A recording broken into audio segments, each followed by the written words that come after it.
is Global Order. I'm Hindol Sengupta. Dean Bhaskar Chakravorti of Tufts has joined me. Never a better time to talk to the Dean because I wrote to him only a day ago asking him to comment on Trump's tariffs on India. And literally within a day, as we begin to speak, there's one more comment from President Trump about how he will substantially raise tariffs on India because of what he believes India's role to be in purchasing Russian oil. Dean, welcome. Thank you, Hindol. Good to be back. Let's take the bull by the horn, so to speak, Dean Chakravorti. What do you make of these tariffs, and how do you think they will impact India-America relationship in the mid to short term? Yeah, I think there are a few different ways to look at the tariff situation. One is specific to the bilateral India-America tariff negotiations, discussions, back and forth, whatever one chooses to call them, and then kind of the larger tariff regime and the trade uncertainties. And then, as we might think of this as a classic Russian dolls exercise. It's interesting that we're talking about Russian dolls because so much of this also hinges on what's happening between India and Russia, is the larger geopolitical, new order that Trump is trying to bring about, and tariffs and trade uncertainties is a part of a bigger shift. So as we think about kind of working from that biggest macro element on down, Trump is very much a man of the moment. At any given time, he will strut across the world stage and promise an end to conflict and wars almost overnight because he's very close friends with so-and-so, or Vladimir Putin will listen to what he says, or he'll strike a deal. And then, of course, the world happens to be a more complicated place than that. And then a few weeks later, he takes a different tack, and at some point, an old friend becomes a foe, as has been the case with Putin. So I kind of start with that Putin-Trump relationship, which has, of course, deteriorated quite significantly since Trump actually took office in earlier this year. And to some extent, India is kind of experiencing the externalities, as it were, of a degree of a global slap in the face that Trump has got, from Putin not immediately sort of caving in and essentially stopping the war in Ukraine, and Trump getting to do whatever he wants with Ukraine, the deal that he had independently struck with President Zelensky there. But I say all this because all of that has a bearing on the tariff regime that Trump initially introduced. For India, it was actually 26% tariff, and he has been very kind in taking a percent off, at least on top of the, on that 26% rate, brought it down to 25%, and now he's planning to, or is threatening to, add a whole bunch of new taxes to account for the fact that India is doing business with Russia. I think there are many different things going on here. One is that Trump does act instinctively, and currently his biggest annoyance happens to be his inability to deal with the Russia-Ukraine situation. He sees India as a major player in that picture, largely because India is among the prominent countries in the world that is doing business with Russia, in particular business in oil, but also business in military supplies. And that annoys the heck out of Trump. Of course, Trump also doesn't have the patience to read a memo that's more than whatever a Truth Social post would be like. So he doesn't have the full picture as to why India purchases oil from Russia, and the impact that has on the Western world and on global oil markets. And that's a long story, a bit longer than Trump has patience for. So I think all of this is playing into his decision to stick with 25% tariffs on India, and then threatening to put on more, hoping that this could make the Indian officials back away and potentially either freeze their oil purchases or at least bring it down, and then Trump can declare victory and move on to his next thing. I'm glad you mentioned that this is a more complicated story, because I want to read out to you a statement which has just appeared from the Indian government, from the Ministry of External Affairs, which points out, and I quote here, India's imports are meant, and here they mean imports from Russia, oil imports from Russia, are meant to ensure predictable and affordable energy cost to the Indian consumer. They are a necessity compelled by global market situation. However, it is revealing that the very nations criticizing India are themselves indulging in trade with Russia. Unlike our case, that's India's case, such trade is not even a vital national compulsion. The European Union in 2024 had a bilateral trade of 67.5 billion euros in goods with Russia. In addition, it had trade and services estimated at 11.2 billion in 2023. This is significantly more than India's total trade with Russia that year or subsequently. India makes this point again and again, Dean Chakravorti, that, we are in a very difficult situation. And in fact, and I want to add to this statement, in fact, a lot of the oil that is refined, Russian oil that's refined in India, lands up in European shores. Why do you think? I understand your point, and I completely take your point that President Trump might be impulsive, but there is a broader American team of policymakers behind him. Surely they know the context and they see the context. Why are they not able to grasp this? So first of all, Trump has made it amply clear that he doesn't really care a whole lot about the welfare of the Europeans. So the fact that India is to some extent oil washing Europe's energy purchases by essentially, bringing in Russian oil, refining it, and then, sending almost 50% of that off to Europe, it really doesn't make a difference to the American consumer or Trump. Except in one regard, which is the fact that India buys Russian oil keeps oil prices, lower than where it might be if India were not to do that. So beyond that, Trump doesn't care that oil is being consumed by Europe.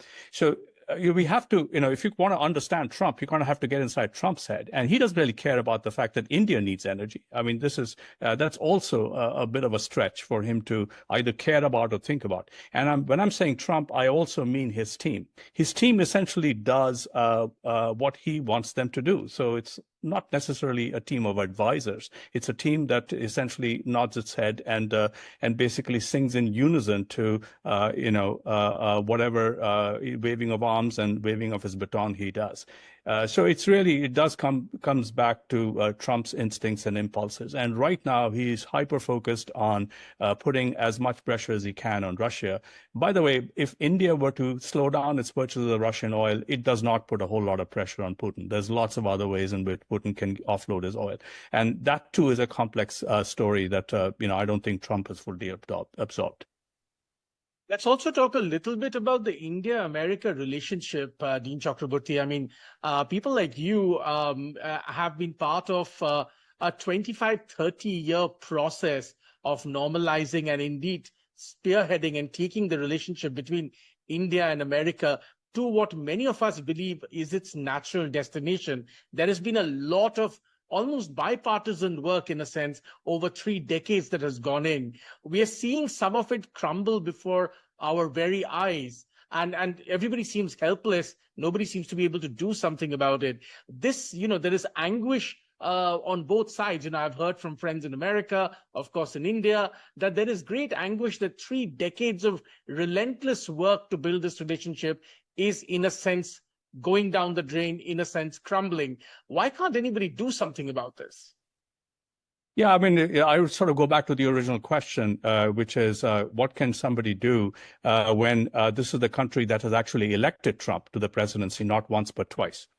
Okay. So for now, he's the guy in the White House. He's also from the party that pretty much dominates Capitol Hill. He has threatened enough to the judicial system to make sure that the judges up and down the system, essentially follow his orders. Practically everything, including statistics coming out of the most respected federal agencies, are now under threat. That if you do not produce, say, employment data that makes Trump look good, you're going to be fired. So, he has pretty much got access to every lever possible, at least within the country. So when you say Indian-American relationships, yes, there is a relationship at the government-to-government level, which is right now in a very specific point of crisis. But India and America more broadly, that people like you and I and so many others who have spent time on in either country, and I've gone back and forth and I've done work relating to the two countries. Those relationships still persist and will continue. It's the government to government relationship that needs repair. And one could argue that Trump has done this before. I mean, he does this with his next door neighbor, Canada. There's really no reason to make Canada your enemy, but Trump has managed to do that. India is a much more of a distant party. So the Americans and the Canadians are the closest of friends, and so I don't think he really hesitates, to look back at history and kind of say, okay, I was friendly with this country before, and look at look where we are taking it. There is a Modi-Trump chemistry which seems to get reignited every time the two of them are in the room. Maybe this is going to call for some kind of a summit. It's possible. There may be a presidential, prime ministerial level Zoom call that might, cool things down. And I think at some point it's going to be necessary because the officials don't seem to be able to get it done. I also go back in history and point out something. It's not just what's happening with the tariffs, Dean. It's also the language and the tonality of it all, which also really bothers a lot of people. For many in India, this harks all the way back to Indira Gandhi and Nixon and the Bangladesh War and the Seventh Fleet in the Bay of Bengal and so on and so forth, and one can go on and on. The points of policy crisis get resolved, as you're pointing out, but public memory about this sort of behavior remains a thorn in on the side of countries like India and America, which are in many ways are natural partners. This is a big worrying issue that a lot of people are thinking about. And in your sense, does this worry a lot of people in America? It certainly does. I think everybody that I know of, whether they have a connection to India because they're Indian origin, or the Indians, or Americans who spend a considerable amount of time thinking about India, had been very optimistic about the warming ties between the two countries. And as you mentioned, there is a lot, there are many reasons for the two countries to be allies. And it's been a historical anomaly that the two countries have been on the opposite sides of the Cold War and whatever, happened after that. I don't necessarily find the parallel to the Nixon-Indira Gandhi situation a good one here. The issues in that case were quite different. And let me kind of highlight a few of the differences. Difference number one was that Nixon and Henry Kissinger were very, very smart on the foreign policy front. They knew what they wanted. They saw India not as a friend. Whether you agree with their logic or not, they had a logic. So it's a very different story, the antagonism that existed there. And that's a long story. We don't have time to kind of break it down over here, but I'm sure many of your viewers are aware of that. But we can go into the historical origins of that.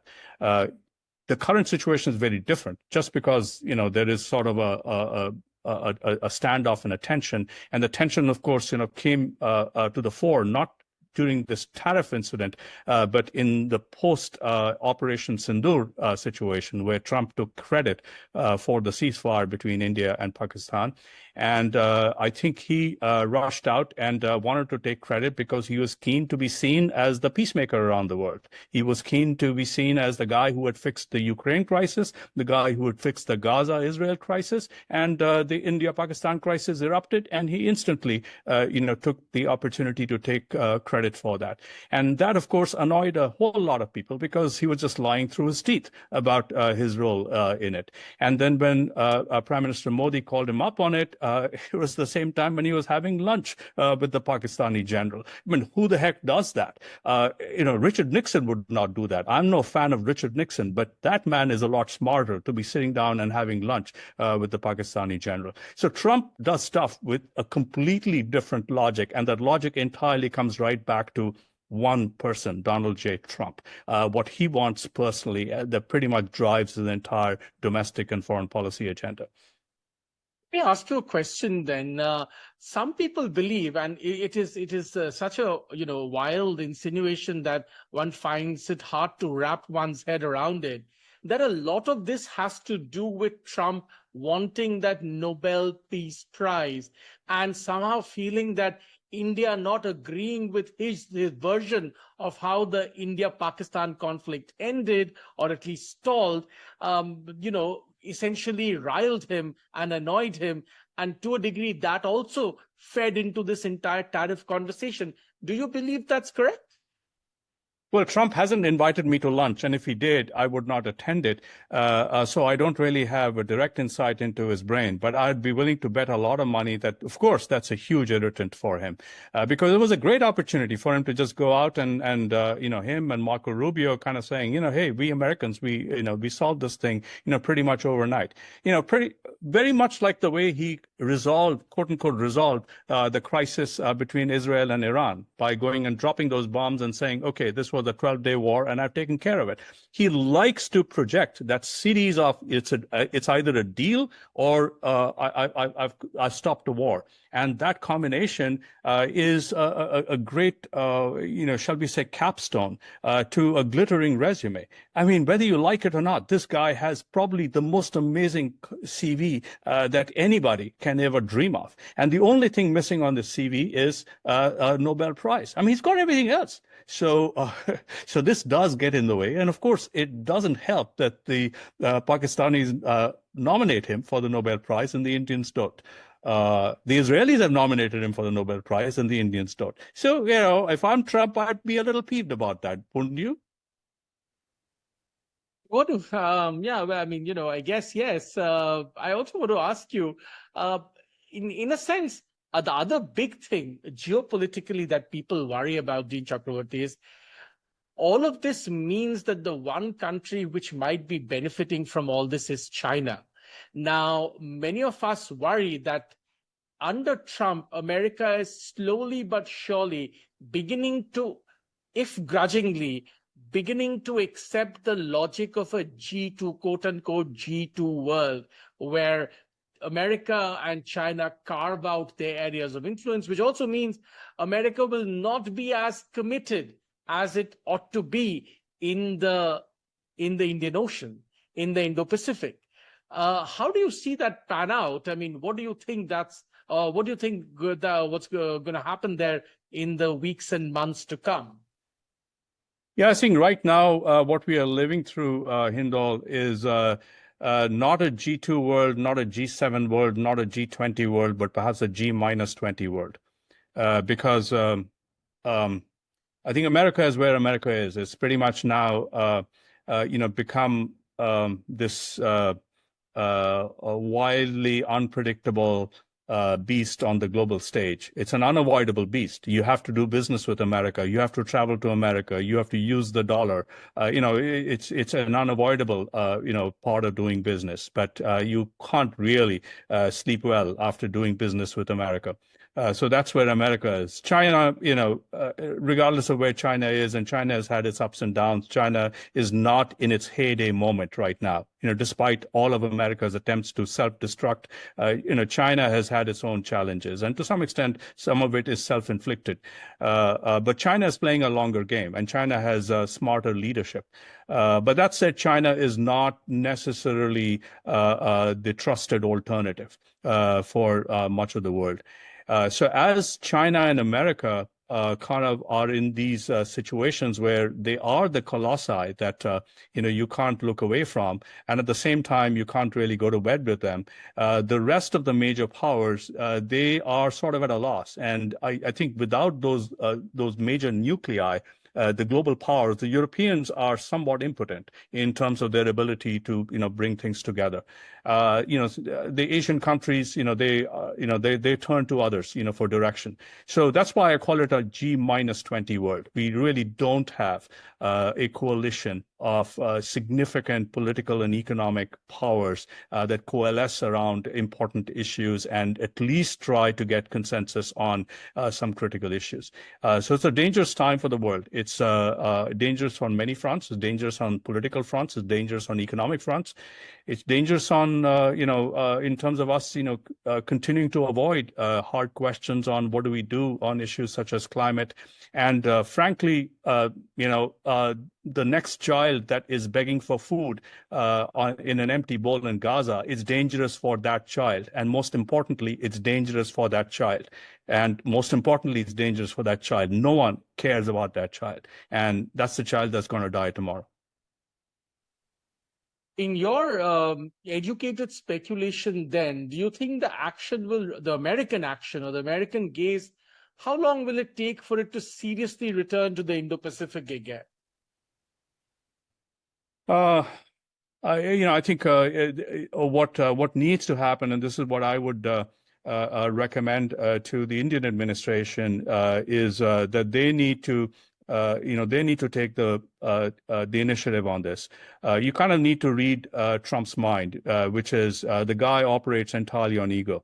And the way you please his ego is not by filling stadiums full of people chanting his name. We've already done that, and here's where we are. You kind of need to kind of go back to the table and really set up that Zoom call between him and Prime Minister Modi, and then let them have a chat, and let them have a chat which is sort of done in a pragmatic but in a way that manipulates Trump to at least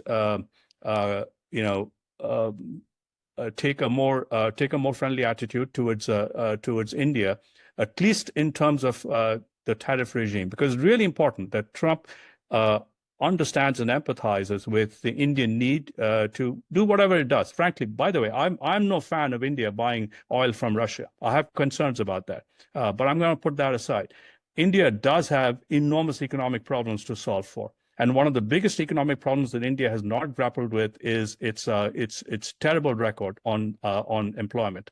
And these tariffs are not going to help. These tariffs are going to be a real job killer, even while the job picture in India has not been picking up. In fact, many of the trends are looking in the opposite direction. So this is a national imperative for India to figure out how do we get a better deal from America, and that better deal is not going to happen, by high-level Indian officials, talking to high-level American officials. It's got to be a Trump-Modi conversation.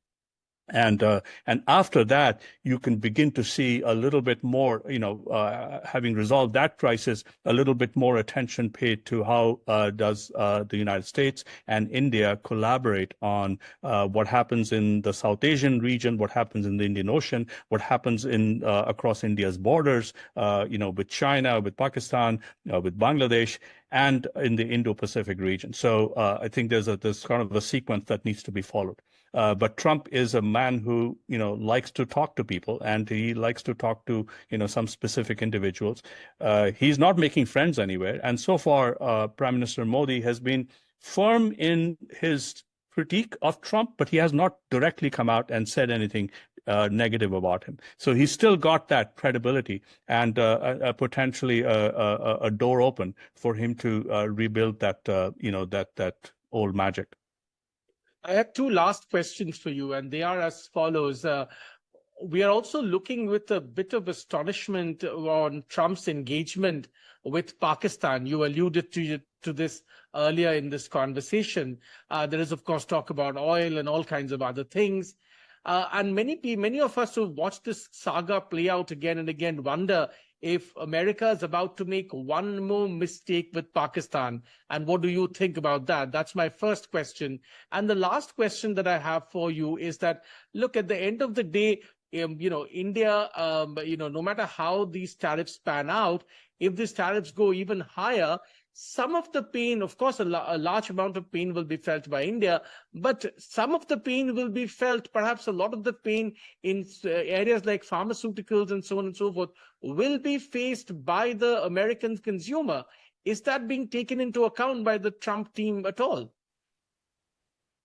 Let me work backwards on your question. I mean, this has been the original complaint about tariffs, which is ultimately the price of those tariffs are going to be paid by the American consumer.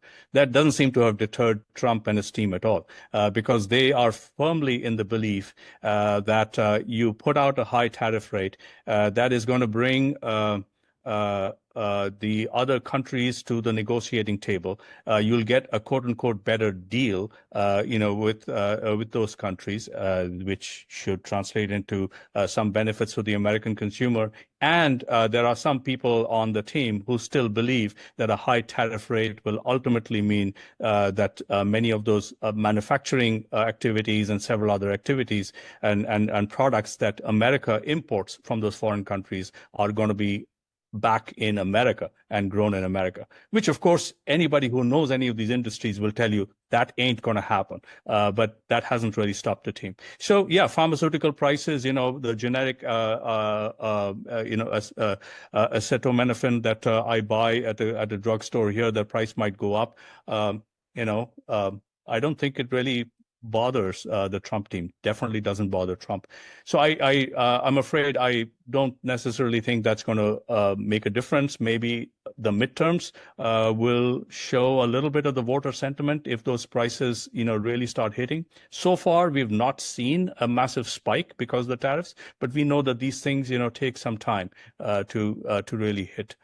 In terms of Pakistan, I feel that we are not going to return to the old U.S.-Pakistan relationships. Pakistan has slid so much further down in terms of its own situation and its international credibility that it's hard to imagine the United States re-embracing Pakistan to the same extent that it did, say, during the Nixon years and beyond.